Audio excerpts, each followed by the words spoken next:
where the sun blazes down harshly and the ground is dry and cracked. There is no rain and everything is wilting under the sweltering heat. Plants are withering, rivers have dried up, and animals are desperately searching for water. Without rain, life struggles to survive. We struggle to survive. We thirst, we hunger, we suffer. But what if I told you there is an amazing process that can bring back the rain and restore life to this land? It's called the water cycle. And it's nature's way of recycling water to make sure we all have what we need to live.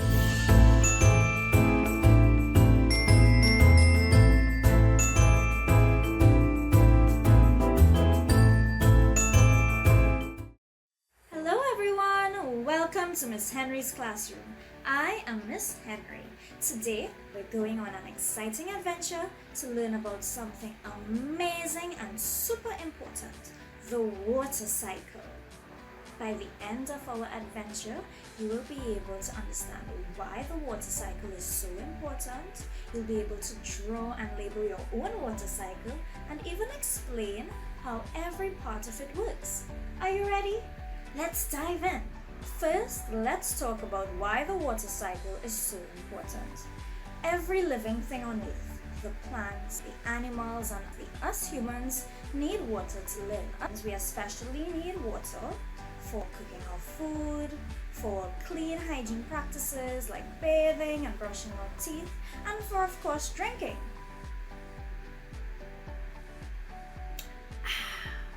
The water cycle makes sure that we have fresh water available. It is how everyone and everything gets the water it needs to on Earth. Did you know that you see the water cycle happening all around you in action every single day? Yes, you do. You see the sun, you see the clouds. When you go to the beach, you see the sea. When you go to the rivers, you see the river. You see the rain when the rain falls. And you even see big old puddles appear and disappear. That's the water cycle in action. Here is a picture of the water cycle. We'll go through each part together. Ready? Let's start with evaporation. Do you remember the three states of matter? Solids, liquids, and gases? Well, evaporation changes one of these states into another. What evaporation is, it's a process by which liquid, such as water, turns into its gaseous form, and in this case with liquid water, it changes into water vapor, which is the gaseous state. So imagine it's like invisible steam, and this happens when the sun's heat heats up and warms up the surface of water bodies like puddles and rivers and seas, and this water becomes water vapor and then it goes up into the atmosphere. That is the process of evaporation. The next process in the water cycle is called condensation. And if you think about it, it's like the opposite of evaporation. When the water vapor rises into the atmosphere, it gets really cold up there. So what happens is it cools down and that water vapor gathers together and forms back into tiny droplets in the form of clouds. And that is condensation.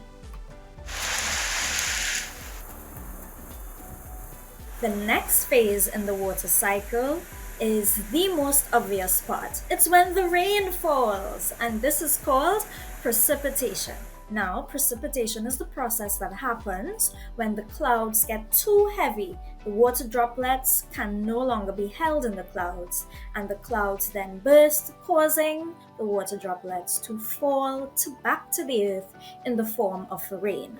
In some other countries that are very cold and experience colder temperatures, precipitation comes in the form of snow sometimes or even sleet. But here in the Caribbean, we get good old rain. Don't we love these rainy days sometimes?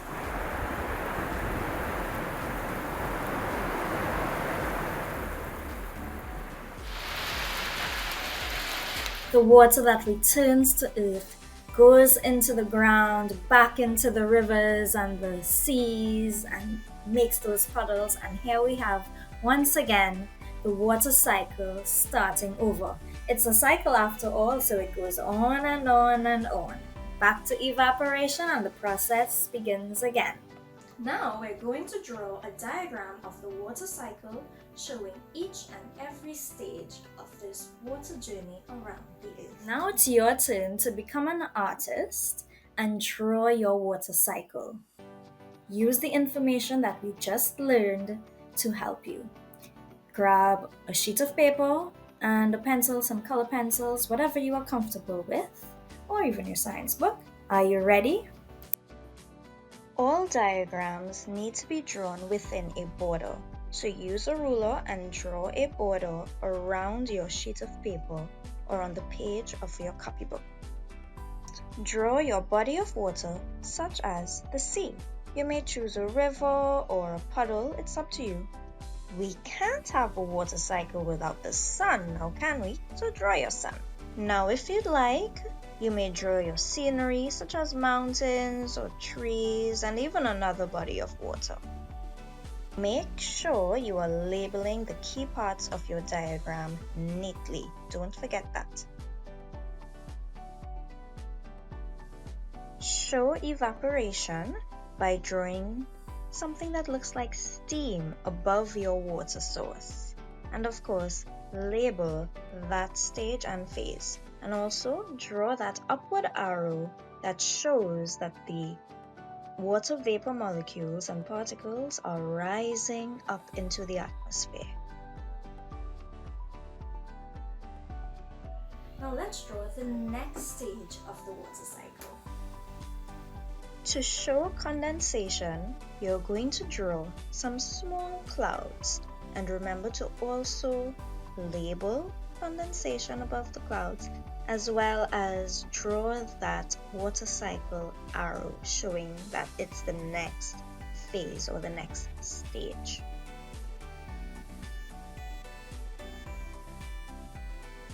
Now let's draw the next phase of the water cycle. After condensation, we have precipitation. To show precipitation on your diagram, draw a larger cloud with raindrops falling from that cloud towards the ground.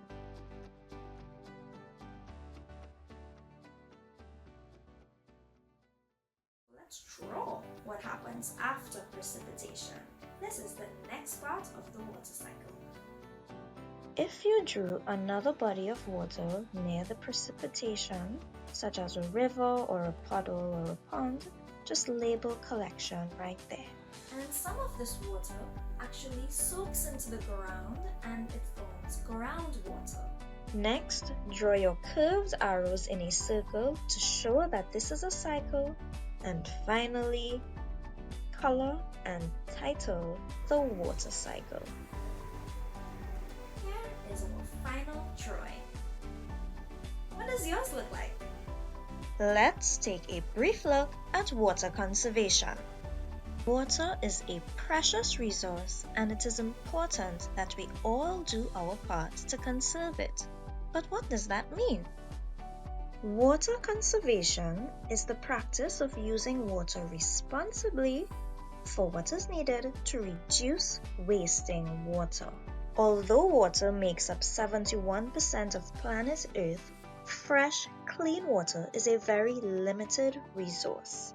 Our freshwater supply is reduced because of pollution, increasing population, and climate change. There are many ways each of us can conserve water in our daily lives. Here are just 2 ideas. Turn off the tap when not in use, or when you are soaping up your hands when you are washing them, or even take a very quick shower and do not prolong your bathing. Another way we can conserve water is fixing leaks. The smallest leak can waste a lot of water over time, and we don't want that to happen. Can you think of any more ways that we can conserve water? Remember, there are many. Let's quickly review. The water cycle is important because it provides water for all living things. We learned about evaporation, where the liquid water turns into water vapor, the gaseous state. Then we learned about condensation, where the vapor cools and forms those fluffy clouds. And precipitation, where the water falls back to earth in the form of rain most commonly. And then of course it's collected into the seas and the rivers and the ground, and the process starts over and it continues and continues. You did an amazing and excellent job today. So thank you so very much for joining me on this adventure. Look, observe, explore, keep your drawings, alright? Teach others and have a fantastic scientific journey. This is Miss Henry's Classroom signing out.